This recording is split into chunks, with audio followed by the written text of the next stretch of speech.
ನಮಸ್ಕಾರ.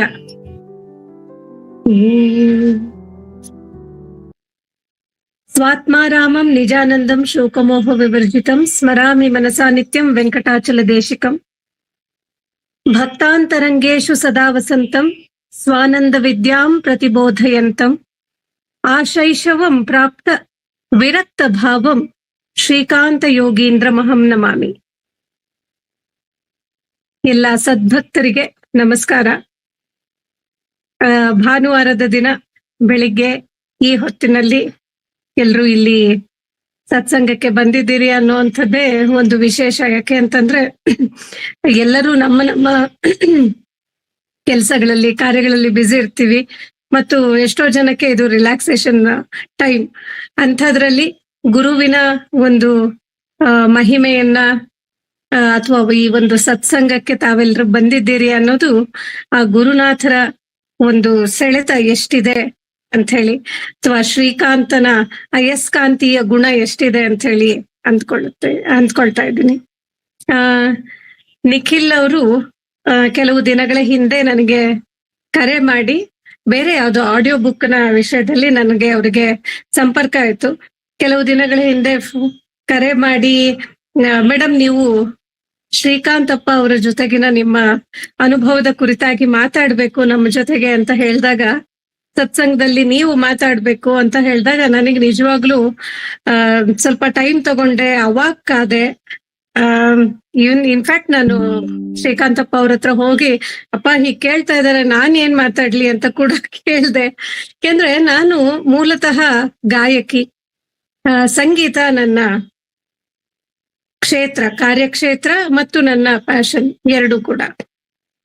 ಸಂಗೀತದಲ್ಲಿ ನಾನು ಯಾವ್ದೋ ಒಂದು ಹಾಡಿನ ಬಗ್ಗೆ ಮಾತಾಡೋದಾದ್ರೆ ಅಥವಾ ಹಾಡನ್ನ ಹಾಡೋದಾದ್ರೆ ತುಂಬಾ ಕಂಫರ್ಟ್ ಇದ್ದೀನಿ ಖಂಡಿತವಾಗ್ಲು. ಆದ್ರೆ ಗುರುವಿನ ಬಗ್ಗೆ ಮಾತಾಡೋದಕ್ಕೆ ಹೋಗೋದಕ್ಕೆ ಅಂದ್ರೆ ನನಗೆ ನಿಜವಾಗ್ಲೂ ಕಣ್ಮುಂದೆ ಬಂದ ಒಂದೇ ಒಂದು ಇದು ಏನು ಒಂದು ಕಲ್ಪನೆ ಅಂತಂದ್ರೆ, ಒಂದು ಇಮೇಜ್ ಅಂತ ಅಂದ್ರೆ, ದೊಡ್ಡ ಸಮುದ್ರ, ಅದನ್ನ ಬೊಗಸೆಲಿ ಹಿಡ್ಕೊಳ್ಳೋದಕ್ಕೆ ನಾನು ಹೋಗ್ತಾ ಇದ್ದೀನಿ ಅಂತ ಹೇಳಿ, ಅಥವಾ ಅದನ್ನ ಸೊ ನಿಖಿಲ್ ಹೇಳ್ದಾಗೆ ಸಿಂಚನವನ್ನ ಮಾಡ್ಬೋದು ಅಷ್ಟೇನೆ. ಆದ್ರೆ ಈ ಅನಂತ ಸಾಗರದಂತಹ ಗುರುವಿನ ಮಹಿಮೆಯನ್ನ, ಅದು ನನಗೆ ಆದಂತಹ ಕೆಲವು ನಾನು ಗುರುವಿನ ಸಂಪರ್ಕದಲ್ಲಿದ್ದಂತಹ ಕೆಲವು ಕ್ಷಣಗಳನ್ನ ನಾನಿಲ್ಲಿ ಹಂಚ್ಕೊಳ್ಳೋದಕ್ಕೆ ನಾನು ಪ್ರಯತ್ನ ಪಡ್ತೇನೆ ಅಷ್ಟೇನೆ. ಇವತ್ತು ನಾನು ಏನೇ ಮಾತಾಡಿದ್ರು, ಏನೇ ಮಾತಾಡೋದಾದ್ರೂ, ಏನೇ ಹಂಚ್ಕೊಳ್ಳೋದಾದ್ರೂ ಅದು ಅಪ್ಪ ಅವರ ಕರುಣೆ. ಅವರೇ ಕೆಲವು ದಿನಗಳ ಹಿಂದೆ ನಾನು ಕೇಳಿದಾಗ ಹೇಳಿದ್ರು, ನಾನೇ ನಿಂತು ಮಾತಾಡ್ತೀನಮ್ಮ ನಿನ್ ಬಾಯಲ್ಲಿ, ನಾನೇ ಮಾತು ಹೊರಡಿಸ್ತೀನಿ ಅಂತ ಹೇಳಿದ್ರು. ಹಾಗಾಗಿ ಈ ನನ್ನ ನಾಲಿಗೆಯನ್ನ ಅವರಿಗೆ ಸಮರ್ಪಿಸ್ತಾ, ಅವರು ಏನು ಮಾತಾಡ್ಬೇಕು ಅಂತ ಹೇಳಿ ಇಷ್ಟಪಟ್ಟು ಅವ್ರು ಏನು ಮಾತಾಡಿಸ್ತಾರೋ ಅದನ್ನ ಮಾತಾಡ್ತೀನಿ ಅನ್ನುವಂತಹ ವಿನಮ್ರ ಭಾವನೆಯಿಂದ ಇವತ್ತು ನಾನು ಏನಾದ್ರೂ ಮಾತಾಡೋದಕ್ಕೆ ಪ್ರಯತ್ನ ಪಡ್ತೀನಿ. ಒಂದು ಗೀತೆಯೊಂದಿಗೆ ನಾನು ನನ್ನ ಅನುಭವವನ್ನ ಶುರು ಮಾಡ್ತೀನಿ. ನನಗೆ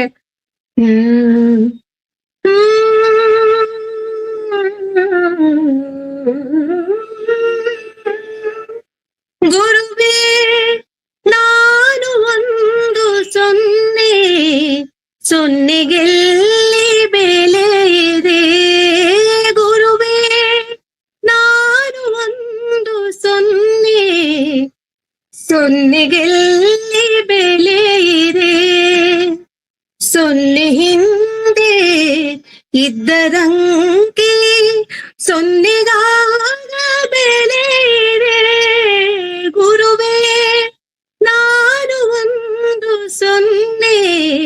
ಸೊನ್ನೆಗೆಲ್ಲಿ ಬೆಲೆ ಇದೆ, ಸೊನ್ನೆಗೆಲ್ಲಿ ಬೆಲೆ ಇದೆ.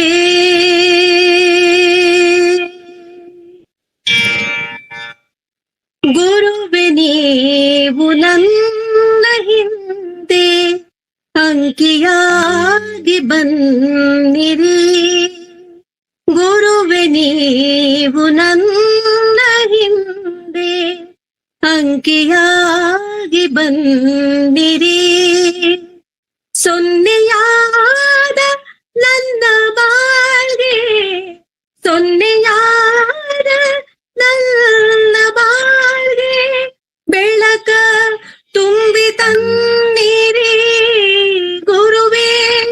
ನಾನು ಒಂದು ಸೊನ್ನೆ, ಸೊನ್ನೆಗೆಲ್ಲಿ ಬೆಲೆ ಇದೆ, ಸೊನ್ನೆಗೆಲ್ಲಿ ಬೆಲೆ ಇದೆ, ಸೊನ್ನೆಗೆಲ್ಲಿ ಬೆಲೆ ಇದೆ, ಸೊನ್ನೆಗೆಲ್ಲಿ ಬೆಲೆ ಇದೆ. ಸೊ ಜಗತ್ತಿನಲ್ಲಿ ನಮ್ಮ ಬೆಲೆ ನನ್ನ ಬೆಲೆ ಅನ್ನುವಂಥದ್ದೇನಾದ್ರೂ ಇದ್ರೆ ಅದು ಗುರುವಿನಿಂದ ಮಾತ್ರ. ಉಳಿದಂತೆ ನಮ್ಮ ಬದುಕು ಸೊನ್ನೆ ಅನ್ನುವಂತಹ ಭಾವವನ್ನ ಅತ್ಯಂತ ಆನೆಸ್ಟ್ ಆಗಿ ಪ್ರಾಮಾಣಿಕವಾಗಿ ಒಪ್ಪಿಕೊಳ್ಳುವಂತಹ ಸಂದರ್ಭಗಳು ಅನೇಕ ನನ್ನ ಬದುಕಿನಲ್ಲಿ ಉಂಟಾಯ್ತು. ನನ್ನ ತಂದೆ ತಾಯಿ ಅಲ್ಲಿಂದ ಬರೋದಾದ್ರೆ, ಗುರುವಿನ ಸಂಪರ್ಕ ಹೇಗಾಯ್ತು ಅಂತ ಹೇಳಿ ಅಲ್ಲಿಂದ ಬರೋದಾದ್ರೆ, ನನ್ನ ತಂದೆ ತಾಯಿ ಇಬ್ರು ಕೂಡ ತುಂಬಾ ದತ್ತಾತ್ರೇಯನಿಗೆ ಮೊದಲನೇದಾಗಿ ಹೇಳ್ಬೇಕು ಅಂತಂದ್ರೆ, ನಾನು ಸಣ್ಣವಳಿದ್ದಾಗ ಮಗುವಾಗಿದ್ದಾಗ ಶಿರಡಿಯ ಬಾಬಾ ಅವರ ಫೋಟೋ ಒಂದು ನಮ್ಮ ಮನೆಯಲ್ಲಿ ಇತ್ತು. ನಮ್ಮ ತಂದೆ ಅದನ್ನ ಎಲ್ಲಿಂದನೋ ತಗೊಂಡ್ ಬಂದು ಇಟ್ಟಿದ್ರು. ಪೋಸ್ಟಲ್ ಡಿಪಾರ್ಟ್ಮೆಂಟ್ ಅಲ್ಲಿ ವರ್ಕ್ ಮಾಡ್ತಾ ಇದ್ರು. ಪೋಸ್ಟಲ್ ಕ್ವಾರ್ಟರ್ಸ್ ಅಲ್ಲಿ ನಾವು ಶಿವಮೊಗ್ಗದಲ್ಲಿದ್ದಾಗ ಒಂದು ಬಾಬಾ ಅವರ ಒಂದು ಫೋಟೋ ಇರ್ತಾ ಇತ್ತು. ನಮ್ಮಮ್ಮ ಎಲ್ಲ ದೇವರುಗಳಿಗೆ ಪೂಜೆ ಮಾಡೋದ್ರ ಜೊತೆಗೆ ಬಾಬಾ ಅವರಿಗೂ ಕೂಡ ಅದ್ಯಾಕೋ ನಿಧಾನಕ್ಕೆ ಬರ್ತಾ ಬರ್ತಾ ಬರ್ತಾ ಬಾಬಾ ಅವರ ಒಂದು ಇನ್ಫ್ಲೂಯೆನ್ಸ್ ಅಥವಾ ಬಾಬಾಗ್ ಹೇಳ್ಕೊಂಡ್ರೆ ಆಗತ್ತೆ, ಸಾಯಿಬಾಬಂಗ್ ಹೇಳ್ಕೊಳ್ಳೋದು, ಸಾಯಿಬಾಬಾ ಭಜನ್ಸ್ ನಮ್ಮ ಮನೆಯಲ್ಲಿ ನಾನು ನನ್ನ ತಮ್ಮ ಇಬ್ರು ಸೇರಿ ಮಾಡುವಂಥದ್ದು. ನಮ್ಮಮ್ಮ ಒಂದಷ್ಟು ಸಾಯಿ ಭಜನ್ಸ್ ಅನ್ನ ಹೇಳ್ಕೊಡ್ತಾ ಇದ್ರು. ಸೊ ಹೀಗೆ ಅಂದ್ರೆ ಬಾಬಾ ಅನ್ನುವಂಥದ್ದು, ಸಾಯಿಬಾಬಾ ಅನ್ನುವಂತಹ ಒಂದು ಈ ಗುರು ಪರಂಪರೆಗೆ ನಿಧಾನಕ್ಕೆ ನಮ್ಮ ಕುಟುಂಬ ಒಳಗಾಗ್ತಾ ಬಂತು. ವರ್ಷಕ್ಕೊಮ್ಮೆ ಶಿರ್ಡಿ ಸಾಯಿ ಮಂದಿರಕ್ಕೆ ಹೋಗಿ ಬರ್ತಾ ಇದ್ವಿ, ಶಿರ್ಡಿಗೆ ಹೋಗಿ ಬರ್ತಾ ಇದ್ವಿ. ಹೀಗೆ ನಿಧಾನ ಸಣ್ಣ ಲೆವೆಲ್ ನಲ್ಲಿ. ಅಂದ್ರೆ ನಾನು ಏನ್ ಹೇಳ್ಬೋದು ಅಂತಂದ್ರೆ, ನನಗೆ ಮೊದ್ಲಿಂದನೂ ಸಂಗೀತ ಮತ್ತು ನೃತ್ಯ ತುಂಬಾ ನನ್ನ ಬದುಕಿನಲ್ಲಿ ಹಾಸುಹೊಕ್ಕಾಗಿದ್ದಂಥದ್ದು, ಸಾಹಿತ್ಯ. ಸೊ ಓದ್ತಾ ಹೋದೆ. ಬೆಂಗಳೂರಿಗೆ ಬಂದೆ, ಒಬ್ಳೇ ಇರ್ತಾ ಇದ್ದೆ. ಬೆಂಗಳೂರಿಗೆ ಬಂದಾಗ ಸಹ ಶಿರ್ಡಿ ಬಾಬಾ ಅವರ ಒಂದು ಫೋಟೋ ಇಟ್ಕೊಂಡು ನಾನು ಒಬ್ಳೇ ಇದ್ರು ಕೂಡ ನನ್ ಜೊತೆ ಬಾಬಾ ಇದ್ದಾರೆ ಅನ್ನುವಂತಹ ಒಂದು ಫೀಲಿಂಗ್ ನಲ್ಲಿ ನನಗೆ ಯಾವುದೇ ಭಯ ಇಲ್ದೇನೆ ನಾನು ಇರ್ತಾ ಇದ್ದೆ. ನಂತರದಲ್ಲಿ ನಮ್ಮ ತಾಯಿಯವರಿಗೆ, ತಂದೆ ತಾಯಿಯವರಿಗೆ ಶಿವಮೊಗ್ಗದಲ್ಲಿ ವಿಶ್ವನಾಥ ಶಾಸ್ತ್ರಿಗಳು ಅಂತ ಹೇಳಿ ಸಕ್ರೆಪಟ್ಟಣ ಗುರುನಾಥರ ಭಕ್ತರು ಅವರು. ಅವರ ಮನೆಯಲ್ಲಿ ಹೋಗಿ ಬರುವಂತಹ ಅನೇಕ ಕಾರ್ಯಕ್ರಮಗಳು, ಅವರ ಜೊತೆಗಿನ ಒಡನಾಟ ಎಲ್ಲ ಶುರು ಆಗ್ತಾ ಬಂತು. ಗುರುಗಳು, ನಾನು ಅವ್ರಿಗೆ ಶಾಸ್ತ್ರಿಗಳು ಗುರುಗಳು ಅಂತಾನೆ ಕರೆಯೋದು. ಗುರುಗಳು ತುಂಬಾ ಸತಿ ಅವ್ರ ಜೊತೆ ಸಂಪರ್ಕ ಆಗ್ತಾ ಇತ್ತು. ಅವ್ರ ಮನೆಗೆ ಹೋಗಿ ಬರ್ತಾ ಇದ್ದೆ. ಅವರು ಕೂಡ ನಮ್ಮ ಮನೆಗೆ ಬಂದು ಹೋಗ್ತಾ ಇದ್ರು.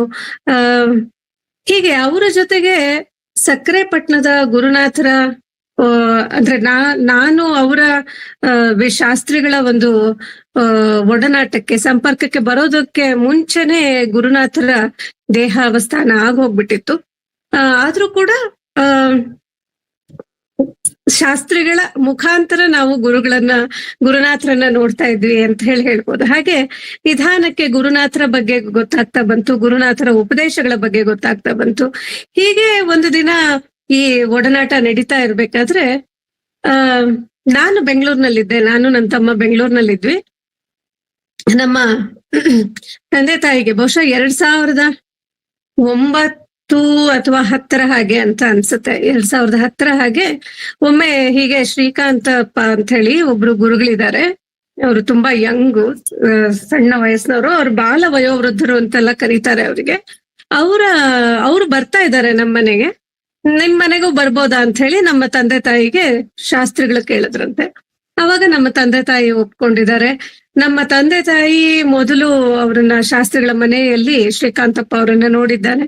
ಅದಾದ್ಮೇಲೆ ಅವ್ರನ್ನ ಶಿವಮೊಗ್ಗದಲ್ಲಿರುವಂತಹ ನಮ್ಮ ಮನೆಗೆ ಕರೆಸಿದ್ದಾರೆ. ನಮ್ಮ ತಾಯಿ ನನಗೆ ಫೋನ್ ಮಾಡಿ ಎಲ್ಲ ಹೇಳಿದ್ರು, ಹಿಂಗೆ ಇವತ್ ಶ್ರೀಕಾಂತಪ್ಪ ಬರ್ತಾ ಇದ್ದಾರೆ, ಭಜನೆ ಸತ್ಸಂಗವನ್ನೆಲ್ಲ ಇಟ್ಕೊಂಡಿದೀನಿ, ಎಲ್ಲ ಸ್ಟೂಡೆಂಟ್ಸ್ ಎಲ್ಲ ಬರ್ತಾರೆ, ಹಾಡ್ತಾರೆ ಅಂತ ಹೇಳಿ. ಸೊ ಹೀಗೆ ಅಂದ್ರೆ ಯಾರೋ ಒಬ್ರು ಅನ ಅನೇಕ ಗುರುಗಳು ಮತ್ತೆ ಅನೇಕ ಸಾಧಕರೆಲ್ಲ ನಮ್ಮ ಮನೆಗೆ ಶಿವಮೊಗ್ಗದಲ್ಲಿ ನಮ್ಮ ತಂದೆ ತಾಯಿ ಮನೆಗೆ ಬಂದು ಹೋಗ್ತಾ ಇದ್ರು. ಹೀಗೇನೆ ಇವರು ಒಬ್ರು ಬಂದಿದ್ದಾರೆ ಅನ್ನುವಂಥದ್ದಷ್ಟೇ ನನಗೆ ನನ್ನ ತಮ್ಮನಿಗೆ ಗೊತ್ತಾಗಿದ್ದು. ಬಿಟ್ರೆ ಆ ಈ ಶ್ರೀಕಾಂತಪ್ಪ ಅವರ ಅಯಸ್ಕಾಂತದ ಸೆಳೆತಕ್ಕೆ ನಾನೂ ಒಂದು ದಿನ ಸಿಲುಕೊಳ್ತೀನಿ ಅನ್ನುವಂತಹ ಆ ಆ, ಯಾವುದೇ ಸಂದೇಶ ನನಗೆ ಗೊತ್ತಿರ್ಲಿಲ್ಲ. ಯಾವುದೇ ರೀತಿಯ ಐಡಿಯಾ ನನಗಿರ್ಲಿಲ್ಲ ಆ ಸಮಯದಲ್ಲಿ. ಹೀಗೆ ನಡೀತಾ ಬಂತು. ನಮ್ಮಮ್ಮ ಅದ್ರ ಬಗ್ಗೆ ಎಲ್ಲ ಹೇಳ್ತಾ ಇದ್ರು. ನಾವು ನಾನು ಮತ್ತೆ ನನ್ನ ತಮ್ಮ ಹಾ ಎಲ್ಲರ ತರ ಇವರು ಒಬ್ರು ಅನ್ನುವಂತ ಒಂದು ಮನಸ್ಥಿತಿಯಲ್ಲೇ ನಾವು ಇದ್ದಿದ್ದು. ನಮ್ಮ ತಂದೆ ತಾಯಿಗೆ ಅವರ ಜೊತೆಗಿನ ಒಡನಾಟ, ಸಂಪರ್ಕ, ಅಪ್ಪ ಅವರಿಗೆ ನಡ್ಕೊಳ್ಳೋ ಅಂತದ್ದು. ಅಪ್ಪ ಅವ್ರ ನಮ್ಮ ತಾಯಿ ಅಂತೂ ತುಂಬಾ ಅಯ್ಯೋ ಮಗು ತರ ಇದ್ದಾರೆ, ಇಷ್ಟು ಮುದ್ದಾಗಿ ಮಾತಾಡ್ತಾರೆ, ಎಷ್ಟೆಲ್ಲ ತಿಳ್ಕೊಂಡಿದ್ದಾರೆ ಅಂತ ಹೇಳಿ ನಮ್ಮ ತಾಯಿಗಂತೂ ಸಾಕ್ಷಾತ್ ತನ್ನ ಮಗನೇ ಯಾರೋ ಒಬ್ರು ಅಲ್ಲಿ ಗುರುವಾಗಿ ನಿಂತ ಹಾಗೆ ಆ ತರದಲ್ಲಿ ತುಂಬಾ ಭಾವುಕವಾಗಿ ಅವರು ಹಚ್ಚಿಕೊಂಡ್ರು ಅನ್ನೋದನ್ನ ಮಾತ್ರ ನಾನು ಅಲ್ಲಗಳೆಯೋದಿಲ್ಲ. ಅದನ್ನ ನೋಡ್ಬಿಟ್ಟು ಓಕೆ, ನಮ್ಮ ಅಪ್ಪ ಅಮ್ಮ ಏನೋ ಖುಷಿಯಾಗಿದ್ದಾರೆ ಬಿಡು, ಈ ಒಂದ್ ಸಂಪರ್ಕದಲ್ಲಿ ಖುಷಿಯಾಗಿದ್ದಾರೆ ಅನ್ನುವಂತ ಇದ್ರಲ್ಲಿ ನಾವ್ ಇದ್ದಿದ್ದಷ್ಟೇನೆ. ಅವರು ಅನೇಕ ಅವರ ಅನುಭವಗಳನ್ನೆಲ್ಲ ಹೇಳ್ತಾ ಇದ್ರು. ನಾವು ಒಂಥರ ಸಚ್ಚರಿತೆ, ಯಾವುದೇ ಗುರುಗಳ ಸಚ್ಚರಿತೆ ಓದಿದಾಗ್ಲೂ ಈ ತರದ ಪವಾಡಗಳು, ಈ ತರದ ಏನೋ ಒಂದಷ್ಟು ಮ್ಯಾಜಿಕಲ್ ಮೂಮೆಂಟ್ಸ್ ಅಂತ ಹೇಳ್ತಾರಲ್ಲ, ಆ ತರದೆಲ್ಲ ನಡೆದಿರೋದನ್ನ ಇವರು ಒಂದಷ್ಟು ಹೇಳ್ತಾ ಇದ್ದಾರೆ ಅಂತ ಹೇಳಿ ಬೇಸಿಕಲಿ ಸ್ವಲ್ಪ ಏನೋ ತುಂಬಾ ಲಾಜಿಕಲ್ ಆಗಿ ನಾನು ಯೋಚನೆ ಮಾಡ್ತಾ ಇದ್ದಂಥವಳು.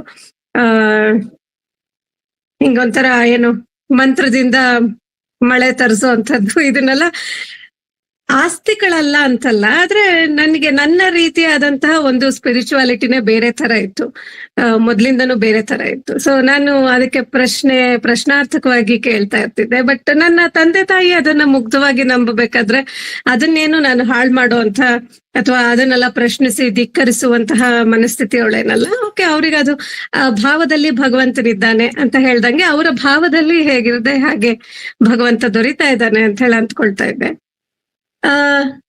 ಸುಮಾರು 2015, 2016 ಅನ್ಸುತ್ತೆ. ಸೊ ಆಲ್ಮೋಸ್ಟ್ 7-8 ವರ್ಷಗಳ ಕಾಲ ನಮ್ಮ ತಂದೆ ತಾಯಿ ಮಾತ್ರ ಶ್ರೀಕಾಂತಪ್ಪ ಅವರನ್ನು ನೋಡಿದ್ರು, ನಾನ್ ನೋಡಿರ್ಲಿಲ್ಲ. ನಾನ್ ಬರೀ ಕಥೆಗಳನ್ನ ಕೇಳ್ತಾ ಇದ್ದೆ ನಮ್ಮಮ್ಮಂಗ್ ಫೋನ್ ಮಾಡಿದಾಗ ಅಥವಾ ನಮ್ಮಮ್ಮನ ಮನೆಗೆ ಹೋದಾಗ, ಬಿಟ್ರೆ ನನಗೆ ಅವರ ದರ್ಶನ ಅಲ್ಲಿವರೆಗೆ ಆಗಿರ್ಲಿಲ್ಲ. ನಾನು ಹಾಗೇನೆ ಅಂದ್ರೆ ನಾನಾಗಿ ಏನೋ ಅರಸಿಕೊಂಡು ಹುಡುಕಿಕೊಂಡು ಹೋದವಳೆಲ್ಲ ಏನಲ್ಲ. ಸೊ ಒಂದು ದಿನ ನಮ್ಮ ತಂದೆ ತಾಯಿ ನನ್ನ ಮದುವೆ ಆಗಿತ್ತು, ಬೆಂಗಳೂರಿಗೆ ಬಂದಿದ್ರು ನಮ್ಮ ಮನೆಯಲ್ಲಿ ಉಳ್ಕೊಳ್ಳೋದಕ್ಕೆ. ತುಂಬಾ ಒತ್ತಾಯ ಮಾಡಿದ್ರು, ಶ್ರೀಕಾಂತಪ್ಪ ಅವ್ರು ಇಲ್ಲೇ ಇದಾರಂತೆ, ಅಪ್ಪ ಅವ್ರು ಇಲ್ಲೇ ಇದ್ದಾರೆ, ಹೋಗೋಣ, ನಿನ್ನನ್ನು ಕೂಡ ದರ್ಶನಕ್ಕೆ ಕರ್ಕೊಂಡು ಹೋಗ್ತೀನಿ, ಬಾ ಇಲ್ಲಿವರೆಗೂ ನೀ ಬಂದಿಲ್ಲ ಬಾ ಅಂತ ಅಂದ್ರು ನಮ್ಮಮ್ಮ. ನಮ್ಮಮ್ಮನ ಮುಗ್ಧ ಭಕ್ತಿಗೆ ಅಪೋಸ್ ಮಾಡ್ಬೇಕು ಅಂತ ಹೇಳಿ ಅನ್ನಿಸ್ಲಿಲ್ಲ. ಏನೋ ನಾನೊಂದ್ ಹೋಗ್ ಬಂದ್ಬಿಟ್ರೆ ಅವರಿಗೂ ಖುಷಿ ಆಗತ್ತಲ್ಲ, ಒಬ್ಬ ಸತ್ಪುರುಷರನ್ನ ನೋಡ್ಕೊಂಡ್ ಬಂದ್ರೆ ನನಗ್ ಲಾಸ್ ಆಗೋವಂಥದ್ದು ಏನಿದೆ ಇದೇ ಆಟಿಟ್ಯೂಡ್ ನಲ್ಲಿ ನಾನು ನಮ್ಮ ಅಪ್ಪ ಅಮ್ಮನಿಗೆ ಖುಷಿ ಆಗತ್ತೆ ಅನ್ನೋದಕ್ಕೋಸ್ಕರ ಹೊರಟ ದಿನ ಅದು. ಬಹುಶಃ ಮಾರ್ಚ್ ಅಥವಾ ಮೇ ಅಂತ ಅನ್ಸುತ್ತೆ, ಮಾರ್ಚ್ ಅಥವಾ ಮೇ ಇರ್ಬೋದು, 2016. ಕೆಂಗೇರಿಯಲ್ಲಿ ಬರ್ತಾ ಇದ್ದಾರೆ, ಕೆಂಗೇರಿಗೆ ಹೋಗ್ತಾ ಇದ್ದಾರೆ. ಕೆಂಗೇರಿಯಲ್ಲಿ ಒಬ್ಬ ಗುರು ಭಕ್ತರ ಮನೆಗೆ ಬರ್ತಾರೆ, ನಾವ್ ಅಲ್ಲಿಗೆ ಹೋಗೋಣ ಅಂತ. ನನ್ನ ಮನೆ JP ನಗರದಲ್ಲಿ ಇತ್ತು. ಸರಿ, ನಾನು ಸಂಜೆ ನಮ್ಮ ಪಪ್ಪ ಅಮ್ಮನ್ ಕರ್ಕೊಂಡು ಬಸ್ನಲ್ಲಿ ಹೋದ್ವಿ, ಸಿಟಿ ಬಸ್ಸಿಗೆ ಇಲ್ಲ, ಕಾರ್ನಲ್ಲೇ ಹೋದ್ವಿ, ಕ್ಯಾಬ್ ಮಾಡ್ಕೊಂಡು ಹೋಗಿ ಅಲ್ಲಿ ಒಂದ್ ಬಸ್ ಸ್ಟಾಪ್ ಹತ್ರ ಅಲ್ಲಿ ಇಳ್ಕೊಳ್ಳೋದಕ್ಕೆ ಹೇಳಿದ್ರು. ಅಲ್ಲಿರಿ, ಅಲ್ಲಿಂದ ನಿಮಗೆ ಗುರು ಭಕ್ತರು ಹೇಳ್ತಾರೆ ಎಲ್ಲಿಗ್ ಬರ್ಬೇಕು ಅಂತ ಹೇಳ್ತಾರೆ ಆ ಮನೆಯವರು ಅಂತ ಹೇಳಿದ್ರು. ಸರಿ, ನಾನು ನಮ್ಮ ತಂದೆ ತಾಯಿ ಹೋಗಿದ್ವಿ, ಅಲ್ಲಿ ಹೋಗಿ ಇಳ್ಕೊಂಡು ಯಾವ ಗುರು ಭಕ್ತರ ಮನೆಗೆ ಅಪ್ಪ ಅವ್ರು ಬರ್ತಾ ಇದಾರೋ ಅಲ್ಲಿಗೆ ಫೋನ್ ಮಾಡ್ತಾನೆ ಇದ್ದಾರೆ ನಮ್ಮ ತಂದೆ. ಆದ್ರೆ ಆ ವ್ಯಕ್ತಿ ಫೋನ್ ತಗೋತಾ ಇಲ್ಲ. ಬಹುಶಃ ಅವ್ರು ತುಂಬಾ ಬ್ಯುಸಿ ಇದ್ರು ಅಂತ ಹೇಳಿ ಅನ್ಸುತ್ತೆ. ಅವರು ನಮಗ್ ಅಡ್ರೆಸ್ ಹೇಳೋದಕ್ ಆಗ್ತಾ ಇಲ್ಲ. ನಾವು ಅಲ್ಲಿ ಯಾವ್ದೋ ಒಂದು BMTC ಬಸ್ ಸ್ಟ್ಯಾಂಡ್ ನಲ್ಲಿ ಇಳ್ಕೊಂಡಿದೀವಿ, ಮಳೆ ಬರೋ ಹಾಗಾಗಿದೆ. ಸಂಜೆ ಒಂದು 6:30, 7 ಗಂಟೆ ಸಮಯ. ಮಳೆ ಬರೋ ಹಾಗಾಗಿದೆ. ನಾವ್ ಯಾರ್ ಮನೆಗ್ ಹೋಗ್ಬೇಕೋ ಅವ್ರ ಫೋನ್ ತಗೊಳ್ತಾ ಇಲ್ಲ. ನಮಗೆ ಬೇರೆ ಉಳಿದ ಹಾಗೆ ಯಾರ್ ಜೊತೆ ಇದಾರೆ ಅಪ್ಪ, ಯಾರಿಗೆ ಫೋನ್ ಮಾಡ್ಬೋದು ಅಂತ ಹೇಳಿ ಕೂಡ ಗೊತ್ತಿಲ್ಲ. ನಾವು ಸುಮಾರೊಂದು 5 ನಿಮಿಷ ಅಲ್ಲಿ ಹಾಗೆ ಹೀಗೆ ಕಾಯ್ತಾ ಇದ್ವಿ ಅಂತ ಹೇಳಿ ಅನ್ಸುತ್ತೆ. ಅಷ್ಟೊತ್ತಿಗೆ ಒಂದ್ ಕಾರ್ ಬಂತು, ಒಂದು ಬಿಳಿ ಕಾರ್ ಬಂದು ಮೂರ್ತಿ ಸರ್ ಅಲ್ವಾ ಅಂತ, ನಮ್ ತಂದೆ ಹೆಸರು ನರಸಿಂಹಮೂರ್ತಿ, ಮೂರ್ತಿ ಸರ್ ಶೈಲಜಮ್ಮ ಅಲ್ವಾ, ಅಪ್ಪ ಅವ್ರು ಕಾಯ್ತಾ ಇದಾರೆ ಬನ್ನಿ ಅಂತ ಹೇಳಿದ್ರು. That was my first shock. ನಾವ್ ಇಲ್ಲಿದೀವಿ, ಇಲ್ಲಿ ಕಾಯ್ತಾ ಇದೀವಿ ಅಂತ ಹೇಳಿ ಅವ್ರಿಗೆ ಹೇಗೆ ಗೊತ್ತಾಯ್ತು, ನಮ್ಗೆ ಹೇಗೆ ಕಾರ್ ಕಳಿಸ್ಕೊಟ್ರು. ನಮ್ಮಮ್ಮ ಹೇಳಿದ್ರು, ಅಯ್ಯೋ ಅವ್ರಿಗೆಲ್ಲ ಅದು ಗೊತ್ತಾಗಿರುತ್ತೆ, ನಾವ್ ಎಲ್ಲಿ ಹೋಗ್ತಾ ಇದೀವಿ ಎಲ್ಲಿ ಬರ್ತಾ ಇದೀವಿ ಎಲ್ಲ ಗೊತ್ತಿರುತ್ತೆ, ಅಪ್ಪನೇ ಕಳಿಸ್ಕೊಟ್ರು ಅಂತ ಹೇಳಿ ತುಂಬಾ ಭಾವುಕವಾಗಿ ಉದ್ವೇಗದಲ್ಲಿ ಓವರ್ವೆಲ್ಮ್ಡ್ ಆಗಿ ಹೇಳ್ತಾ ಇದ್ದಾರೆ. ನನಗೆ ಬಹುಶಃ ಯಾರೋ ಗುರು ಭಕ್ತರು ನೋಡ್ಕೊಂಡು ಹೋಗಿರ್ಬೇಕು, ನಮ್ ಪಪ್ಪ ಅಮ್ಮ ಅಂತೂ ಎಲ್ಲಾ ಕಡೆ ಹೋಗ್ತಾ ಇರ್ತಾರೆ, ಹಾಗಾಗಿ ಇವ್ರ ಪರಿಚಯ ಅಂತೂ ಇರುತ್ತೆ, ಶ್ರೀಕಾಂತಪ್ಪ ಅವ್ರು ಕಳಿಸ್ಕೊಟ್ಟಿರ್ಬೋದು, ಈ ವ್ಯಕ್ತಿ ಕಳಿಸ್ಕೊಟ್ಟಿರ್ಬೋದು, ಯಾರನ್ನೋ ಕಳಿಸ್ಕೊಟ್ಟಿರ್ಬೋದು ಅಂತ. ಅಂದ್ರೆ ನನ್ನ ಲಾಜಿಕಲ್ ಮೈಂಡಿಗೆ, logical brain is giving an answer for whatever that has happen. ಅಲ್ಲಿಂದನೇ ಶುರು ಆಯ್ತು ಠಕ್ಕರ್. ನಂತರದಲ್ಲಿ ಸರಿ ಹೋದೆ, ಅಲ್ಲಿ ಹೋಗಿ ತುಂಬಾ ಜನ ಅಲ್ಲ, ತುಂಬಾ ಪ್ರೀತಿಯಿಂದ ಆತ್ಮೀಯವಾಗಿ ಅಪ್ಪ ಅವ್ರ ಜೊತೆಗೆ ನಡ್ಕೊಳ್ತಾ ಇದ್ರು. ಒಂದು ವಿಭಿನ್ನವಾಗಿರುವಂತಹ ಅನುಭವ. ಅಂದ್ರೆ ಸಾಮಾನ್ಯ ನಾವು ಗುರುವಿನ ಸನ್ನಿಧಾನಕ್ಕೆ ಬರುವಂತಹ ಭಕ್ತರನ್ನ ನೋಡಿದಾಗ ಅಲ್ಲಿ ತುಂಬಾ ರೆವರೆನ್ಸ್ ಅಂತ ಹೇಳ್ತಾರಲ್ಲ, ಒಂದು ವಿನೀತ ಭಾವ, ಆ ತರದ ಭಾವ ಮಾತ್ರ ನೋಡಿರ್ತೀವಿ. ಅಲ್ಲಿ ಒಂದು ಭಕ್ತಿ, ಅತಿಯಾದಂತಹ ಭಯ, ಗೌರವ ಎಲ್ಲದೂ ಇರುವಂತದ್ದನ್ನ ನೋಡಿರ್ತೀವಿ. ಇಲ್ಲಿ ಅನೇಕ ಜನ ಭಕ್ತರ ಮನೆಯಲ್ಲಿ ಅಪ್ಪ ಅವರು ಅಲ್ಲಿ ಕುತ್ಕೊಂಡಿದ್ರು. ಅನೇಕ ಜನ ಮಾತೆಯರು, ತಾಯಿಯಂದ್ರು ಹೋಗಿ ಅವ್ರಿಗೆ ಊಟ ಮಾಡಿಸೋದಾಗ್ಲಿ, ಮುದ್ದು ಮಾಡಿ ಕಂದ ಅಂತ ಕರೆಯೋದಾಗ್ಲಿ, ಇದನ್ನೆಲ್ಲ ನೋಡಿ ಇದೇನೋ ವಿಭಿನ್ನವಾಗಿದೆ ಅಂತ ಹೇಳಿ ಅಂತೂ ಅನ್ನಿಸ್ತು. ತುಂಬಾ ಮುಗ್ಧವಾಗಿರುವಂತಹ, ಸ್ವಚ್ಛವಾಗಿರುವಂತಹ ಅಕಳಂಕ ನಗು ಅಂತ ಹೇಳ್ತಾರಲ್ಲ, ಅಕುಟಿಲ ನಗು ಅಂತ ಹೇಳಿ, ಅಂತಹ ನಗು ಅಪ್ಪ ಅವರದ್ದು. ಆ ನಗುವಿನ ಮೋಹಕ್ಕೆ ಖಂಡಿತ ಒಳಗಾದೆ. ಸೊ ಆಲ್ಮೋಸ್ಟ್ 7-8 ವರ್ಷಗಳ ಕಾಲ ನಮ್ಮ ತಂದೆ ತಾಯಿ ಮಾತ್ರ ಶ್ರೀಕಾಂತಪ್ಪ ಅವರನ್ನ ನೋಡಿದ್ರು, ನಾನ್ ನೋಡಿರ್ಲಿಲ್ಲ. ನಾನ್ ಬರೀ ಕಥೆಗಳನ್ನ ಕೇಳ್ತಾ ಇದ್ದೆ ನಮ್ಮಮ್ಮಂಗ್ ಫೋನ್ ಮಾಡಿದಾಗ ಅಥವಾ ನಮ್ಮಮ್ಮನ ಮನೆಗೆ ಹೋದಾಗ ಬಿಟ್ರೆ ನನಗೆ ಅವರ ದರ್ಶನ ಅಲ್ಲಿವರೆಗೆ ಆಗಿರ್ಲಿಲ್ಲ. ನಾನು ಹಾಗೇನೆ, ಅಂದ್ರೆ ನಾನಾಗಿ ಏನೋ ಅರಸಿಕೊಂಡು ಹುಡುಕಿಕೊಂಡು ಹೋದವಳಲ್ಲ, ಏನಲ್ಲ. ಒಂದು ದಿನ ನಮ್ಮ ತಂದೆ ತಾಯಿ ನನ್ನ ಮದುವೆ ಆಗಿತ್ತು, ಬೆಂಗಳೂರಿಗೆ ಬಂದಿದ್ರು ನಮ್ಮ ಮನೆಯಲ್ಲಿ ಉಳ್ಕೊಳ್ಳೋದಕ್ಕೆ. ತುಂಬಾ ಒತ್ತಾಯ ಮಾಡಿದ್ರು, ಶ್ರೀಕಾಂತಪ್ಪ ಅವ್ರು ಇಲ್ಲೇ ಇದಾರಂತೆ, ಅಪ್ಪ ಅವ್ರು ಇಲ್ಲೇ ಇದ್ದಾರೆ, ಹೋಗೋಣ, ನಿನ್ನನ್ನು ಕೂಡ ದರ್ಶನಕ್ಕೆ ಕರ್ಕೊಂಡು ಹೋಗ್ತೀನಿ, ಬಾ ಇಲ್ಲಿವರೆಗೂ ನೀ ಬಂದಿಲ್ಲ ಬಾ ಅಂತ ಅಂದ್ರು ನಮ್ಮಮ್ಮ. ನಮ್ಮಮ್ಮನ ಮುಗ್ಧ ಭಕ್ತಿಗೆ ಅಪೋಸ್ ಮಾಡ್ಬೇಕು ಅಂತ ಹೇಳಿ ಅನ್ನಿಸ್ಲಿಲ್ಲ. ಏನೋ ನಾನೊಂದ್ ಹೋಗ್ ಬಂದ್ಬಿಟ್ರೆ ಅವರಿಗೂ ಖುಷಿ ಆಗತ್ತಲ್ಲ, ಏನ್ ಒಬ್ಬ ಸತ್ಪುರುಷರನ್ನ ನೋಡ್ಕೊಂಡ್ ಬಂದ್ರೆ ನನಗ್ ಲಾಸ್ ಆಗೋವಂಥದ್ದು ಏನಿದೆ. ಇದೇ ಆಟಿಟ್ಯೂಡ್ ನಲ್ಲಿ ನಾನು ನಮ್ಮ ಅಪ್ಪ ಅಮ್ಮನಿಗೆ ಖುಷಿ ಆಗತ್ತೆ ಅನ್ನೋದಕ್ಕೋಸ್ಕರ ಹೊರಟ ದಿನ ಅದು. ಬಹುಶಃ ಮಾರ್ಚ್ ಅಥವಾ ಮೇ ಅಂತ ಅನ್ಸುತ್ತೆ, ಮಾರ್ಚ್ ಅಥವಾ ಮೇ ಇರ್ಬೋದು, 2016. ಕೆಂಗೇರಿಯಲ್ಲಿ ಬರ್ತಾ ಇದ್ದಾರೆ, ಕೆಂಗೇರಿಗೆ ಹೋಗ್ತಾ ಇದ್ದಾರೆ. ಕೆಂಗೇರಿಯಲ್ಲಿ ಒಬ್ಬ ಗುರು ಭಕ್ತರ ಮನೆಗೆ ಬರ್ತಾರೆ, ನಾವ್ ಅಲ್ಲಿಗೆ ಹೋಗೋಣ ಅಂತ. ನನ್ನ ಮನೆ JP ನಗರದಲ್ಲಿತ್ತು. ಸರಿ, ನಾನು ಸಂಜೆ ನಮ್ಮ ಪಪ್ಪ ಅಮ್ಮನ್ ಕರ್ಕೊಂಡು ಬಸ್ನಲ್ಲಿ ಹೋದ್ವಿ, ಸಿಟಿ ಬಸ್ಸಿಗೆ ಇಲ್ಲ, ಕಾರ್ನಲ್ಲೇ ಹೋದ್ವಿ, ಕ್ಯಾಬ್ ಮಾಡ್ಕೊಂಡು ಹೋಗಿ ಅಲ್ಲಿ ಒಂದ್ ಬಸ್ ಸ್ಟಾಪ್ ಹತ್ರ ಅಲ್ಲಿ ಇಳ್ಕೊಳ್ಳೋದಕ್ಕೆ ಹೇಳಿದ್ರು. ಅಲ್ಲಿರಿ, ಅಲ್ಲಿಂದ ನಿಮಗೆ ಗುರು ಭಕ್ತರು ಹೇಳ್ತಾರೆ ಎಲ್ಲಿಗ್ ಬರ್ಬೇಕು ಅಂತ ಹೇಳ್ತಾರೆ ಆ ಮನೆಯವರು ಅಂತ ಹೇಳಿದ್ರು. ಸರಿ, ನಾನು ನಮ್ಮ ತಂದೆ ತಾಯಿ ಹೋಗಿದ್ವಿ, ಅಲ್ಲಿ ಹೋಗಿ ಇಳ್ಕೊಂಡು ಯಾವ ಗುರು ಭಕ್ತರ ಮನೆಗೆ ಅಪ್ಪ ಅವ್ರು ಬರ್ತಾ ಇದಾರೋ ಅಲ್ಲಿಗೆ ಫೋನ್ ಮಾಡ್ತಾನೆ ಇದ್ದಾರೆ ನಮ್ಮ ತಂದೆ.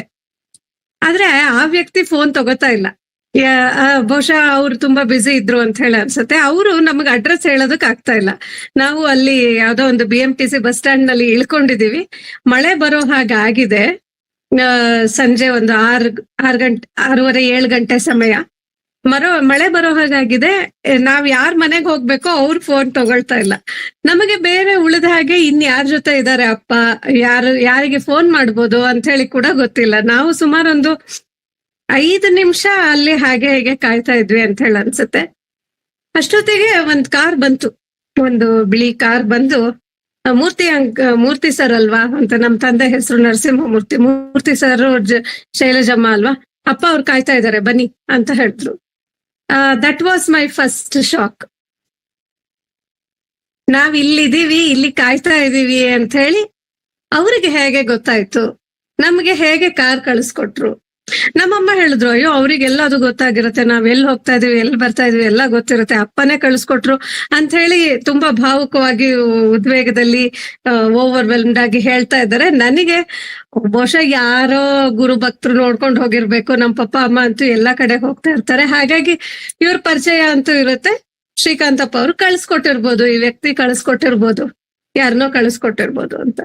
ಅಂದ್ರೆ ನನ್ನ ಲಾಜಿಕಲ್ ಮೈಂಡಿಗೆ, logical brain is giving an answer for whatever that has happen. ಅಲ್ಲಿಂದನೇ ಶುರು ಆಯ್ತು ಟಕ್ಕರ್. ನಂತರದಲ್ಲಿ ಸರಿ ಹೋದೆ, ಅಲ್ಲಿ ಹೋಗಿ ತುಂಬಾ ಜನ ಅಲ್ಲ, ತುಂಬಾ ಪ್ರೀತಿಯಿಂದ ಆತ್ಮೀಯವಾಗಿ ಅಪ್ಪ ಅವ್ರ ಜೊತೆಗೆ ನಡ್ಕೊಳ್ತಾ ಇದ್ರು. ಒಂದು ವಿಭಿನ್ನವಾಗಿರುವಂತಹ ಅನುಭವ. ಅಂದ್ರೆ ಸಾಮಾನ್ಯ ನಾವು ಗುರುವಿನ ಸನ್ನಿಧಾನಕ್ಕೆ ಬರುವಂತಹ ಭಕ್ತರನ್ನ ನೋಡಿದಾಗ ಅಲ್ಲಿ ತುಂಬಾ ರೆವರೆನ್ಸ್ ಅಂತ ಹೇಳ್ತಾರಲ್ಲ, ಒಂದು ವಿನೀತ ಭಾವ, ಆ ತರದ ಭಾವ ಮಾತ್ರ ನೋಡಿರ್ತೀವಿ. ಅಲ್ಲಿ ಒಂದು ಭಕ್ತಿ, ಅತಿಯಾದಂತಹ ಭಯ, ಗೌರವ ಎಲ್ಲದೂ ಇರುವಂತದ್ದನ್ನ ನೋಡಿರ್ತೀವಿ. ಇಲ್ಲಿ ಅನೇಕ ಜನ ಭಕ್ತರ ಮನೆಯಲ್ಲಿ ಅಪ್ಪ ಅವರು ಅಲ್ಲಿ ಕುತ್ಕೊಂಡಿದ್ರು. ಅನೇಕ ಜನ ಮಾತೆಯರು, ತಾಯಿಯಂದ್ರು ಹೋಗಿ ಅವಳಿಗೆ ಊಟ ಮಾಡಿಸೋದಾಗ್ಲಿ, ಮುದ್ದು ಮಾಡಿ ಕಂದ ಅಂತ ಕರೆಯೋದಾಗ್ಲಿ, ಇದನ್ನೆಲ್ಲ ನೋಡಿ ಇದೇನೋ ವಿಭಿನ್ನವಾಗಿದೆ ಅಂತ ಹೇಳಿ ಅಂತೂ ಅನ್ನಿಸ್ತು. ತುಂಬಾ ಮುಗ್ಧವಾಗಿರುವಂತಹ, ಸ್ವಚ್ಛವಾಗಿರುವಂತಹ ಅಕಳಂಕ ನಗು ಅಂತ ಹೇಳ್ತಾರಲ್ಲ, ಅಕುಟಿಲ ನಗು ಅಂತ ಹೇಳಿ, ಅಂತಹ ನಗು ಅಪ್ಪ ಅವರದ್ದು. ಆ ನಗುವಿನ ಮೋಹಕ್ಕೆ ಖಂಡಿತ ಒಳಗಾದೆ. ಹೋಗಿ ಕುತ್ಕೊಂಡೆ, ಗಮನಿಸ್ತಾ ಇದ್ದೆ, ಇವರೆಲ್ಲರೂ ಪ್ರೀತಿ ಮಾಡೋದನ್ನ ಗಮನಿಸ್ತಾ ಇದ್ದೆ. ಇದೇನೋ ವಿಚಿತ್ರವಾಗಿದೆಯಲ್ಲ, ವಿಭಿನ್ನ ಅನ್ನೋದಕ್ಕಿಂತ ವಿಚಿತ್ರವಾಗಿದೆಯಲ್ಲ ಅಂತ ಹೇಳಿ ಅನ್ಸಿದ್ದು ನನಗೆ. ಹತ್ರ ಹೋದೆ, ನಮಸ್ಕಾರ ಮಾಡ್ದೆ. ನಮಸ್ಕಾರ ಮಾಡಿ ನಮ್ಮಮ್ಮ ಹೆಂಗೆ ಹೇಳ್ತಾರೋ ಅಲ್ಲಿ ಒಂದ್ ಕಡೆ ಕುತ್ಕೊಂಡೆ, ನಾನು ನಮ್ಮಮ್ಮ ಕುತ್ಕೊಂಡ್ವಿ. ನನ್ನನ್ನ ನೋಡಿ ಒಂದ್ಸತಿ ಹಿಂಗ್ ಮಾಡಿ ನಕ್ಕು, ದತ್ತ ಬರ್ತಾನೆ ಅಂತ ಹೇಳಿದ್ರು. ನಾನು ಯಾವ್ದೋ ಹಾಡನ್ನ ನನಗೆ ನಮ್ ತಾಯಿ ಹೇಳ್ಕೊಂಡ್ ಕರ್ಕೊಂಡ್ ಹೋಗಿದ್ರು. ನೀನ್ ಹಾಡ್ತೀಯಾ ಅಂತ ಹೇಳಿದೀನಿ, ಹಂಗಾಗಿ ಹಾಡನ್ನ ಕೇಳ್ಬೋದು, ಹಾಡೋದು ಕೇಳ್ಬೋದು, ರೆಡಿ ಇರು ಅಂತೇಳಿ. ನಾನು ನಮ್ಮಮ್ಮನ ಕಡೆ ತಿರ್ಗಿ, ದತ್ತ ಬರ್ತಾನೆ ಅಂತ ಯಾವ ಹಾಡಿದ್ಯಮ್ಮ, ನಿನಗೇನಾದ್ರೂ ಗೊತ್ತಾ, ಹಾಡೋಣ. ಆಮೇಲೆ ನಮ್ಮಮ್ಮನು ನನ್ನನ್ನ ಮುಖ ನೋಡ್ಕೊಂಡ್ಬಿಟ್ಟು ಅಪ್ಪ ಅವ್ರಿಗೆ ತಿರ್ಕೊಂಡು, ಅಪ್ಪ ದತ್ತ ಬರ್ತಾನೆ ಅಂತ ಯಾವ ಹಾಡು ಗೊತ್ತಿಲ್ಲ. ಅದಕ್ಕೆ ಅಪ್ಪ, ಅಲ್ಲಮ್ಮ ದತ್ತ ಬರ್ತಾನೆ ಅಂತ ಅಂದ್ರು. ನಮ್ಗ ಅವಾಗ್ಲೂ ಗೊತ್ತಿಲ್ಲ. ನಾನು ಮತ್ತೆ ಅಪ್ಪ ನನಗೂ ಗೊತ್ತಿಲ್ಲ ಅದ್ ಯಾವ ಹಾಡು, ಯಾವ ಭಜನೆ ಅಂತ ಹೇಳಿ ಗೊತ್ತಿಲ್ಲ ಅಂತ ಹೇಳಿದ್ರು. ಆಮೇಲೆ ಕೈ ಮಾಡಿ ತೋರಿಸಿದ್ರು, ದತ್ತ ಬರ್ತಾನೆ, ದತ್ತ ಬರ್ತಾನೆ ಅಂತ ಹೊಟ್ಟೆಗೆ ಹೀಗ್ ಮಾಡಿ ತೋರ್ಸಿದ್ರು. ನಾನು ಸರಿ, ನಾನು ಮದ್ವೆ ಆಗಿದ್ದೆ, 3-4 ವರ್ಷಗಳಾಗಿತ್ತು. ನಾವು ಅಂದ್ಕೊಳ್ತಾ ಇದ್ವಿ ಈ ವರ್ಷದಲ್ಲಿ ಮಗು ಮಾಡ್ಕೊಳ್ಬೇಕು ಅಂತ ಹೇಳಿ ಅಂದ್ಕೊಳ್ತಾ ಇದ್ವಿ. ಹಾ ಓಕೆ, ಬಹುಶಃ ಅಂದ್ರೆ he is just blessing me about the baby ಅಂತ ಹೇಳಿ ಅಷ್ಟೇ ಅಂದ್ಕೊಂಡೆ. ಎಲ್ಲ ಈಗ ಅಂದ್ರೆ ಮದುವೆ ಆಗದೆ ಇರುವಂತಹ ಹೆಣ್ಮಕ್ಳಿಗೆ ಮದುವೆ ಆಗತ್ತೆ ಬೇಗ ಅಂತ ಹೇಳುವಂತದ್ದಾಗ್ಲಿ, ಸೊ ಮದುವೆ ಆಗಿರುವಂತಹ ಹೆಣ್ಮಕ್ಳಿಗೆ ನಿನಗೆ ಪುತ್ರನ ಪ್ರಾಪ್ತಿ ಆಗ್ಲಿ ಅಂತ ಹೇಳಿ ಆಶೀರ್ವಾದ ಮಾಡೋದಾಗ್ಲಿ, ಇದೆಲ್ಲ ಸಾಮಾನ್ಯ ಎಲ್ಲ ಒಂಥರ ಹಿರಿಯರು ಅಂತ ಹೇಳಾದವರು, ಗುರುಸ್ಥಾನದಲ್ಲಿರೋವಂಥವ್ರು ಮಾಡುವಂತಹ ಬ್ಲೆಸ್ಸಿಂಗ್ ಅಂತ ಹೇಳಿ ಅಷ್ಟೇ. ಅದನ್ನಲ್ಲಿಗೆ ಬಿಟ್ಟೆ. ಒಂದಷ್ಟು ಹಾಡುಗಳನ್ನ ಹಾಡೋದಕ್ಕೆ ಹೇಳಿದ್ರು, ಭಜನೆಗಳನ್ನೆಲ್ಲ ಹಾಡಿದ್ವಿ, ಎಲ್ಲ ಮಾಡಿದ್ವಿ. ಅದಾದ್ಮೇಲೆ ಲಾಸ್ಟಿಗೆ ಹೋಗುವಾಗ 2 ಬಾಳೆಹಣ್ಣು ಕೊಟ್ರು. 2 ಬಾಳೆಹಣ್ಣನ್ನ ಕೊಟ್ಬಿಟ್ಟು ನಾನು ಅನ್ಕೊಂಡೆ ನನಗೊಂದು ನಮ್ಮ ಮನೆಯವ್ರಿಗೊಂದು ಅಂತ ಹೇಳಿ ಕೊಡ್ತಾ ಇದ್ದಾರೆ ಅಂತ ಹೇಳಿ. 2 ಬಾಳೆಹಣ್ಣನ್ನ ಕೊಟ್ಬಿಟ್ಟು, ನಿನ್ ಹೊಟ್ಟೆಲ್ ಒಬ್ರು ಇದಾರೆ, ಅದಕ್ಕೆ ನಿನಗೆ ಮತ್ತೆ ನಿನ್ ಪಾಪುಗೆ ಅಂತೇಳಿ ಹೇಳಿ, ನಿನಗೆ ಮತ್ತೆ ದತ್ತಂಗೆ ಅಂತ ಹೇಳಿ ಹೀಗೆ ಕೊಟ್ರು. ನಾನು ಅದನ್ನು ಕೂಡ ನಂಬಿರ್ಲಿಲ್ಲ. ಅವ್ರ ಹಾಗೆ ಹೇಳ್ದಾಗೆ ಸಹಿತ ನಾನು ಅಂದ್ರೆ ಮುಂದೆ ಬರುವಂತಹ ಮಗುವಿಗೆ ಅವರಿಗೂ ಹೇಳ್ತಾ ಇದ್ದಾರೆ ಅಂತ ಹೇಳಿ ಹೊರತು ನನ್ನ ಹೊಟ್ಟೆಯಲ್ಲಿ ಆಗ್ಲೇ ನಾನು ಕನ್ಸೀವ್ ಆಗಿದ್ದೀನಿ ಅನ್ನುವಂತಹ ಕಲ್ಪನೆನೇ ಇರ್ಲಿಲ್ಲ ನನ್ಗೆ. ಅದಾಗಿ ಆ ಸಮಯದಲ್ಲಿ ನಮಸ್ಕಾರ ಮಾಡಿ ವಾಪಸ್ ಬಂದಾಯ್ತು. ಒಂದು ವಿಶೇಷವಾಗಿರುವಂತಹ ಅನುಭವ. ಅದು ಅಲ್ಲಿಗೆ ಬಿಟ್ಟೆ. ನಮ್ ತಂದೆ ತಾಯಿ ಮತ್ತೆ ವಾಪಸ್ ಶಿವಮೊಗ್ಗಕ್ಕೆ ಹೋದ್ರು. ಹಾಗೆ ಒಂದು ವಾರಕ್ಕೆ ನನಗೆ ಸ್ವಲ್ಪ ಆ ಸಮಯದಲ್ಲಿ ನಾನು ಟೀಚಿಂಗ್ ಮಾಡ್ತಾ ಇದ್ದೆ ಹೊರಗಡೆ ಒಂದು ಖಾಸಗಿ ಶಾಲೆಯಲ್ಲಿ. ಹಾಗಾಗಿ ತುಂಬಾ ಸುಸ್ತು ಅನಿಸ್ತಾ ಇತ್ತು, ಮತ್ತೆ ಧ್ವನಿಗೆ ಸ್ವಲ್ಪ ಪ್ರಾಬ್ಲಮ್ ಆಗ್ತಾ ಇತ್ತು. ಅದಕ್ಕೋಸ್ಕರ ಥೈರಾಯ್ಡ್ ಟೆಸ್ಟ್ ಮಾಡಿಸಿದ್ದೆ. ಥೈರಾಯ್ಡ್ ಪಾಸಿಟಿವ್ ಅಂತ ಬಂದಿತ್ತು. ಸೊ ಥೈರಾಯ್ಡ್ ಇತ್ತು. ಹಾಗಾಗಿ ಥೈರಾಯ್ಡ್ ಏನೋ ಸಮಸ್ಯೆ ಇದೆ. ಅದಕ್ಕೋಸ್ಕರ ನನಗೆ 2 ತಿಂಗಳಿಂದ ಪೀರಿಯಡ್ಸ್ ಆಗಿಲ್ಲ, ಡಿಲೇ ಆಗ್ತಾ ಇದೆ ಅಂತ ಹೇಳಿ ಅಂದ್ಕೊಂಡು ಅಲೋಪತಿ ವೈದ್ಯರಿಂದ ಥೈರಾಯ್ಡ್ಗೆ ಇದು ಬೇಡ, ಯಾಕಂದ್ರೆ ವರ್ಷಗಟ್ಲೆ ಮಾತ್ರೆ ತಗೊಳ್ಳೋದಾಗುತ್ತೆ. ಯಾಕಂದ್ರೆ ನಾನು ಆಲ್ರೆಡಿ 4-5 ತಿಂಗಳಿಂದ ಥೈರಾಯ್ಡ್ಗೆ ಮಾತ್ರೆ ತಗೊಳ್ತಾ ಇದ್ದೆ. ಸೊ ಇದು ಇನ್ನೆಷ್ಟು ಜೀವಮಾನ ಪರ್ಯಂತ ತಗೊಳ್ಳೋದಕ್ಕಾಗೋದಿಲ್ಲ, ನೋಡೋಣ, let me try the Ayurveda ಅಂತ ಹೇಳಿ ಆಯುರ್ವೇದ ಡಾಕ್ಟರ್ ಹತ್ರ ಅಪಾಯಿಂಟ್ಮೆಂಟ್ ತಗೊಂಡು ಹೋದೆ. ನನ್ನ ಶಿಷ್ಯರೇ ಒಬ್ರಾಗಿದ್ರು. ಅವರ ಮನೆಯವರು ತುಂಬಾ ಒಳ್ಳೆಯ ಡಾಕ್ಟರು, ಕೋರಮಂಗಲದಲ್ಲಿ. ಅಲ್ಲಿಗೆ ಹೋದೆ. ಅವರು ಕೇರಳದಲ್ಲಿ ಓದಿದಂಥವ್ರು, ಕೇರಳದವರೇನೆ ಅವರು, ಬಟ್ ಕರ್ನಾಟಕದಲ್ಲಿ ನೆಲೆಸಿ ತುಂಬಾ ವರ್ಷ ಆಗಿದೆ. ಹಾಗಾಗಿ ಅಲ್ಲಿಯ ವೈದ್ಯಕೀಯ ಪದ್ಧತಿಯಲ್ಲಿ ತುಂಬಾ ಒಳ್ಳೆಯ ಡಾಕ್ಟರ್. ಅವರು ಮೊದಲು ನನ್ನ ಜೊತೆ ಮಾತಾಡಿದ್ರು. ಈ ಥೈರಾಯ್ಡ್ ಸಮಸ್ಯೆ ಯಾವಾಗ್ಲಿಂದ ಶುರು ಆಯ್ತು, ರಿಪೋರ್ಟ್ಸ್ ಎಲ್ಲ ನೋಡಿದ್ರು, ಲ್ಯಾಬ್ ರಿಪೋರ್ಟ್ಸ್ ಹಿಂದೆ ತಗೊಂಡಿದ್ದನ್ನೆಲ್ಲ ಅದನ್ನೆಲ್ಲ ನೋಡಿದ್ರು. ಎಲ್ಲ ಮಾಡಾದ್ಮೇಲೆ ನಾಡಿ ಕೊಡಿ ಅಂತ ಹೇಳಿ ಕೈದು ನಾಡಿ ತಗೊಂಡ್ರು. ನಾಡಿ ನೋಡಿದ ಕೂಡ್ಲೆ, Sinchana, I don't think this is anything to do with thyroid, but I think you have conceived ಅಂತ ಹೇಳಿದ್ರು. ಒಂದು ವಾರದ ಹಿಂದೆ ಅಷ್ಟೇ ಅಪ್ಪ ಅವರು ಹೇಳಿದ್ದು ನನಗೆ ನಂಬಿಕೆ ಬಂದಿರ್ಲಿಲ್ಲ. ಅವರು ಡಾಕ್ಟರ್ ಹೇಳಿದ್ರು, I think you have conceived and it should be around 7 to 8 weeks of pregnancy and don't tell anybody. I am feeling that it should be a boy. ಈಗೇನು ಅನ್ಕೊಳ್ಬೇಡಿ, ಆದ್ರೆ it should B a boy ಅಂತ ಹೇಳಿದ್ರು. ನನಗೆ it was a shock, it was a surprise, everything. ತುಂಬಾ excited ಆದೆ. ಅಲ್ಲಿಂದನೇ ನಾನು ಒಬ್ಳೆ ಹೋಗಿದ್ದೆ ಡಾಕ್ಟರ್ ಹತ್ರ. ಸೊ ನೀವು ಥೈರಾಯ್ಡ್ ಏನು ಇದ್ ಮಾಡೋದ್ ಬೇಡ, ನೀವು ಇನ್ನೊಮ್ಮೆ ಬನ್ನಿ, ನೀವು ಪ್ರೆಗ್ನೆನ್ಸಿ ಟೆಸ್ಟ್ ಮಾಡಿಸ್ಕೊಂಡ್ ಬನ್ನಿ, I will give the medicines according to that ಅಂತ ಹೇಳಿದ್ರು. ಸರಿ, ನಾನು ಮನೆಗೆ ಬಂದವಳು ಗೈನಕಾಲಜಿಸ್ಟ್ ಹತ್ರ ಹೋಗಿ ಪ್ರೆಗ್ನೆನ್ಸಿ ಟೆಸ್ಟ್ ಮಾಡಿಸಿದ್ದೆ. Exactly it was 2 months of my pregnancy already. ಮಗು ಕನ್ಸೀವ್ ಆಗಿತ್ತು, ಮಗು ಹೊಟ್ಟೆಯಲ್ಲಿದ್ದ. ನಂತರದಲ್ಲಿ ಅದಾದ್ಮೇಲೆ ಮತ್ತೆ ಮುಂದಿನ ಬಾರಿ ಅಪ್ಪ ಅವ್ರ ಹತ್ರ ಹೋದಾಗ ಮೈಸೂರಿಗೆ ಹೋದಾಗ ಆಗ ತಾನೇ ಕಾರ್ ತಗೊಂಡು ಹೋಗಿದ್ದು. ಕಾರು ಸೆಕೆಂಡ್ ಹ್ಯಾಂಡ್ ಒಂದು ಆಲ್ಟೋ ಕಾರನ್ನ ಪರ್ಚೇಸ್ ಮಾಡಿದ್ದೆ. ವರಮಹಾಲಕ್ಷ್ಮಿ ದಿನ, ಅವತ್ತಿನ ದಿನ ಮೈಸೂರಿನಲ್ಲಿ ಅಪ್ಪ ಅವ್ರದ್ದೇನೋ ಕಾರ್ಯಕ್ರಮ ಇತ್ತು. ಸರಿ, ಈ ಒಂದು ಸಂಭ್ರಮವನ್ನ ಹಂಚ್ಕೊಳ್ಳೋದಕ್ಕೆ ಹೋದೆ, ತಂದೆ ತಾಯಿ ಜೊತೆ ಹೋದೆ. ಯಾವತ್ತು ಏನು ಕೇಳ್ದೆ ಇದ್ದವರು ಅಪ್ಪ ಅವರು ಹೇಗ್ ಬಂದಿದ್ಯಾ, ಕಾರಲ್ಲಿ ಬಂದ್ಯಾ ಅಂತ ಕೇಳಿದ್ರು. ಹೌದು, ಕಾರ್ ಬಂದಿದ್ ಹೆಂಗ್ ಗೊತ್ತಾಯ್ತು, ಯಾಕಂದ್ರೆ ಯಾರ ಹತ್ರ ಹೇಳಿರ್ಲಿಲ್ಲ ನಾವು.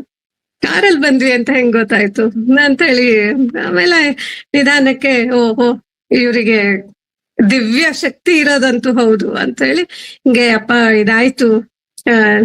ನಮ್ಮ ತಾಯಿ ಹೇಳಿದ್ರು, ಮಗಳು ಪ್ರೆಗ್ನೆಂಟ್ ಆಗಿದ್ದಾಳೆ, ಜನವರಿ 23ಕ್ಕೆ ದತ್ತ ಬರ್ತಾನೆ ಅಂತ ಹೇಳಿದ್ರು. So he announce the date also. ನಾನು ನಮ್ಮ ಇದರಲ್ಲಿ ಮೆಡಿಕಲಿ ಸ್ಕ್ಯಾನಿಂಗ್ ಅಲ್ಲೆಲ್ಲ ಹೇಳಿದಾಗ ಜನವರಿ 25 ಅಥವಾ 26ಕ್ಕೆ ಅಂತ ಹೇಳಿದ್ರು. ಸೊ 23ಕ್ಕೆ ಮಗು ಬರ್ತಾನೆ, ಜನವರಿ 23ಕ್ಕೆ ಬರ್ತಾನೆ, ದತ್ತಾತ್ರೇಯನ ತರದ ಮುಖ ಇರುತ್ತೆ ಅವನಿಗೆ ಅಂತ ಕೂಡ ಹೇಳಿದ್ರು. ಮಗು ಜನವರಿ 23ನೇ ತಾರೀಕು ಶಿವಮೊಗ್ಗದಲ್ಲಿ ನನಗೆ ಅವತ್ತಿನ ದಿನನೇ, ಅಂದ್ರೆ ಹಿಂದಿನ ವಾರ ಸ್ಕ್ಯಾನ್ ಮಾಡಿಸಿದಾಗ್ಲೇ ಕೂಡ 26ರ ಹಾಗೆ ಮಗು ಹುಟ್ಟಬಹುದು, ಅದಿನ್ನು ತುಂಬಾ ಚೆನ್ನಾಗಿ ಬೆಳೆದಿದೆ ಮಗು, 26ರ ಹಾಗೆ ಹುಟ್ಟಬಹುದು ಅಂತ ಹೇಳಿದ್ರು. ಅಂದ್ರೆ ಅದ್ರದ್ದು ಹೇಳ್ತಾರಲ್ಲ ಡ್ಯೂ ಡೇಟ್, ಎಕ್ಸ್ಪೆಕ್ಟಿಂಗ್ ಡೇಟ್. ಆದ್ರೆ 23ನೇ ತಾರೀಕೆ ನನಗೆ ವಾಟರ್ ಬ್ರೇಕ್ ಆಯ್ತು. ಮಗು ಅವತ್ತಿನ ದಿನನೇ ಬಂದ.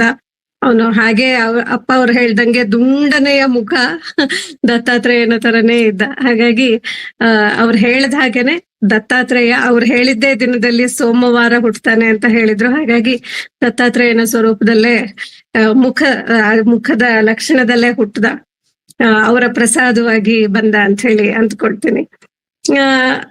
ಈ ಸಮಯದಲ್ಲಿ ನಾನು ಮೈಸೂರಿಗೆ ಹೋಗಿದ್ದಲ್ಲ, ಅವಾಗ ಮೈಸೂರಿಗೆ ಹೋದಾಗ ಮತ್ತೊಂದು ವಿಶೇಷವಾಗಿರುವಂತ ಏನು ಔಟ್ ಆಫ್ ನಥಿಂಗ್ ನಾನು ನಮಸ್ಕಾರ ಮಾಡಿದಾಗ, ನೀನ್ ಅನಂತಣ್ಣನ ಭೇಟಿಯಾಗಿದ್ಯಾ ಅಂತ ಕೇಳಿದ್ರು. ನನಗೆ ಅನಂತಣ್ಣ ಅಂದ್ರೆ ಯಾವ ವ್ಯಕ್ತಿ ಅಂತ, ಯಾಕೆಂದ್ರೆ ಆ ಗುರುಬಂಧುಗಳ ಸಂಪರ್ಕದಲ್ಲೇ ಅತ್ಯಂತ ಕಡಿಮೆ ಇದ್ದವಳು ನಾನಾಯ್ತು, ನನ್ ಸಂಗೀತ ಆಯ್ತು ಅಂತ ಇದ್ದವಳು. ಏನು ಗೊತ್ತಿಲ್ಲ ಅಪ್ಪ.